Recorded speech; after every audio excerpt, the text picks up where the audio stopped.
Hola y bienvenidos a una nueva inmersión. Hoy nos adentramos en un debate que está en boca de todos en Colombia. Ajá, Se trata del monumento Puerto Resistencia en Cali sí, y la posibilidad de que sea declarado Patrimonio Cultural Nacional. interesante.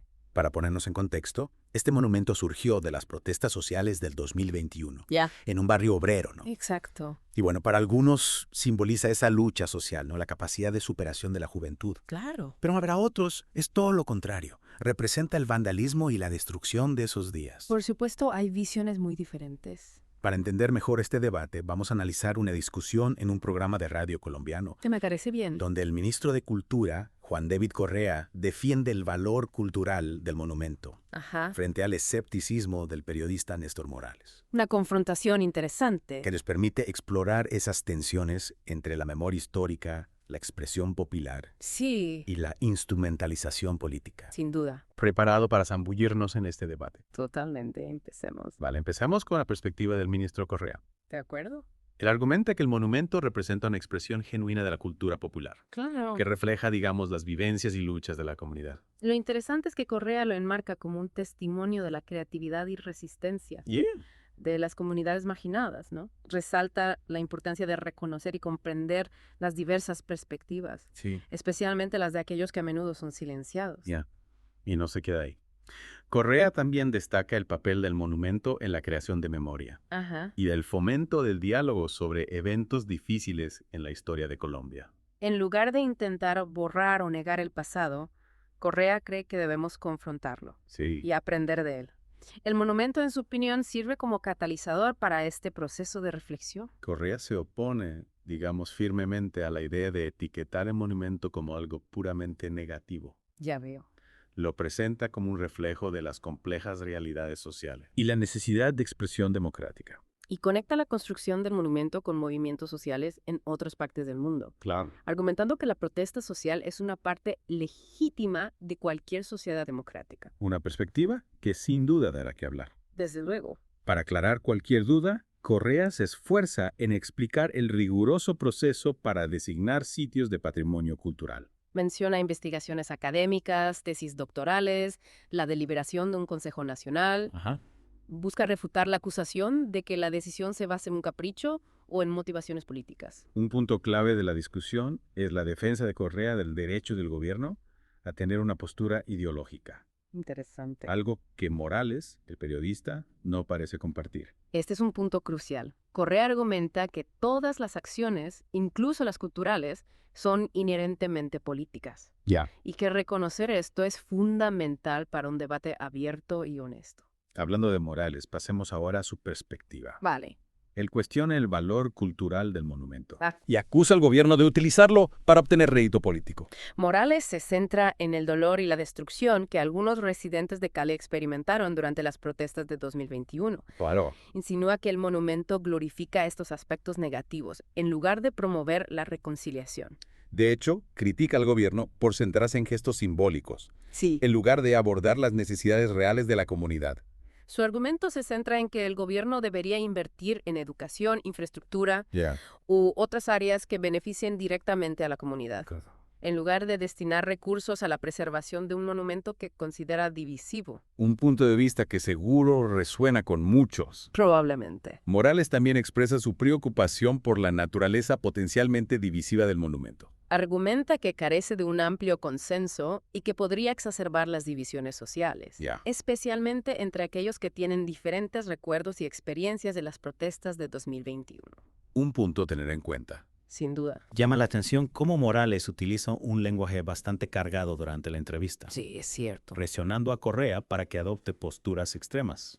Claramente, su estrategia es retratar a Correa como alguien irrazonable o desconectado de la realidad. Ya veo. Busca generar una reacción en la audiencia y deslegitimar la postura del ministro. A lo largo de la entrevista surgen algunos detalles y puntos de vista adicionales que vale la pena destacar. Por supuesto. Uno de ellos es la analogía que hace Correa con el campo de concentración de Auschwitz. Argumenta que la conmemoración, no la celebración, es el objetivo de este tipo de sitios. Una comparación poderosa, ¿no crees? Sin duda. También menciona la práctica en Estados Unidos de colocar placas explicativas en estatuas controvertidas. Claro. Para proporcionar contexto histórico. Con esto, Correa sugiere que se puede abordar la complejidad del pasado sin recurrir a la eliminación o la negación.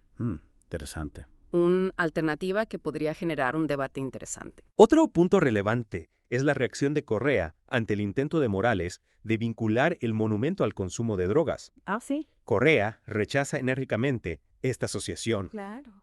señalando el peligro de estigmatizar a comunidades enteras basándose en prejuicios, Una respuesta contundente. que nos lleva a preguntarnos qué hay detrás de este intento de vincular el monumento con las drogas. Es una buena pregunta. Es importante mencionar que la emisora de radio realizó una encuesta después de la entrevista. ¿Y qué resultados arrojó? Y los resultados mostraron que una ligera mayoría estaba a favor de la designación del monumento como patrimonio cultural. Interesante. Un dato que nos indica que la opinión pública no es unánime, pero se inclina a favor de la propuesta del ministro. Lo que me parece fascinante de este caso es que nos obliga a preguntarnos ¿qué papel deben desempeñar los monumentos en una sociedad? ¿Deberían ser herramientas para la reconciliación y la comprensión del pasado o simplemente reflejar una versión dominante de la historia? Una pregunta clave, sobre todo, en un país como Colombia, con una historia marcada por el conflicto y la violencia. ¿Cómo se conmemora un pasado doloroso sin glorificarlo o negarlo? El ministro Correa parece argumentar que la respuesta está en la contextualización. Al igual que con las estatuas controvertidas en Estados Unidos, se pueden añadir placas explicativas para ofrecer una visión más completa de los eventos y las figuras representadas. Es decir, se trata de usar estos monumentos como puntos de partida para el diálogo y la reflexión crítica, en lugar de simplemente borrarlos o venerarlos sin cuestionamiento. Exacto. La memoria histórica no se construye a través del olvido o la negación, sino a través de la confrontación honesta con el pasado, por más complejo y doloroso que éste sea. Y en este caso particular, el monumento Puerto Resistencia se convierte en un símbolo tangible de esa complejidad. Para algunos representa la lucha por la justicia social, la resistencia frente a la opresión. Mientras que para otros evoca la destrucción, el caos y la pérdida que experimentaron durante las protestas, es precisamente esa dualidad la que lo hace tan fascinante y controvertido. Y es ahí donde la postura de Néstor Morales, el periodista, adquiere relevancia. Él parece abogar por una visión más pragmática, centrándose en las necesidades materiales de la comunidad en lugar de lo que él percibe como gestos simbólicos vacíos. Morales argumenta que en lugar de invertir en la preservación de un monumento, que genera controversia, el gobierno debería priorizar la construcción de universidades, la mejora de la infraestructura y otras iniciativas que tengan un impacto más tangible en la vida de las personas. Es un argumento que sin duda resuena con muchos, especialmente en un contexto de desigualdad social y necesidades insatisfechas. ¿De qué sirve un monumento a la resistencia si la comunidad sigue luchando por sus derechos básicos? Esa es la pregunta que Morales lanza al aire, y es una pregunta que merece ser debatida. Sin embargo, también es importante considerar si la dicotomía que plantea es realmente tan simple. ¿Te refieres a la idea de que la inversión en cultura y la atención a las necesidades básicas son mutuamente excluyentes? Exactamente. Es posible que ambas cosas coexistan. No puede la preservación de la memoria histórica ir de la mano con el desarrollo social y económico. Es una perspectiva interesante al fin y al cabo. La cultura también es una necesidad básica, una forma de expresión y de construcción de identidad colectiva. Y en el caso del monumento Puerto Resistencia, no podemos ignorar el hecho de que fue la propia comunidad la que lo construyó, la que le otorgó un significado y un valor simbólico. No se trata de una imposición externa, sino de una expresión genuina de sus vivencias y aspiraciones. Eso nos lleva a otro punto crucial del debate. ¿Quién tiene la autoridad para decidir qué se considera patrimonio cultural? ¿Es el gobierno, los expertos o la propia comunidad? Es una pregunta compleja, sin una respuesta fácil. Lo ideal sería un proceso participativo e inclusivo donde todas las voces sean escuchadas y tenidas en cuenta, un proceso que refleje la diversidad y la riqueza de la cultura colombiana. Pero volviendo al tema de la instrumentalización política, es posible separar completamente la cultura de la ideología. No hay siempre un trasfondo político en la forma en que se construye y se preserva la memoria histórica. Sin duda, la cultura y la política están intrínsecamente entrelazadas. El ministro Correa lo reconoce abiertamente cuando defiende el derecho de su gobierno, un gobierno de izquierda, a tener una postura ideológica. Y es ahí donde radica uno de los puntos más álgidos del debate.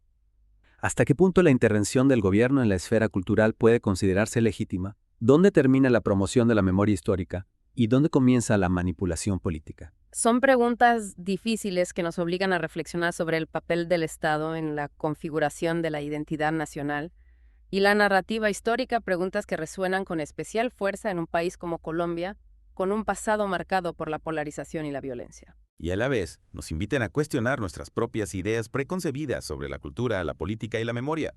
¿Qué consideramos valioso? ¿Qué historias merecen ser contadas y preservadas?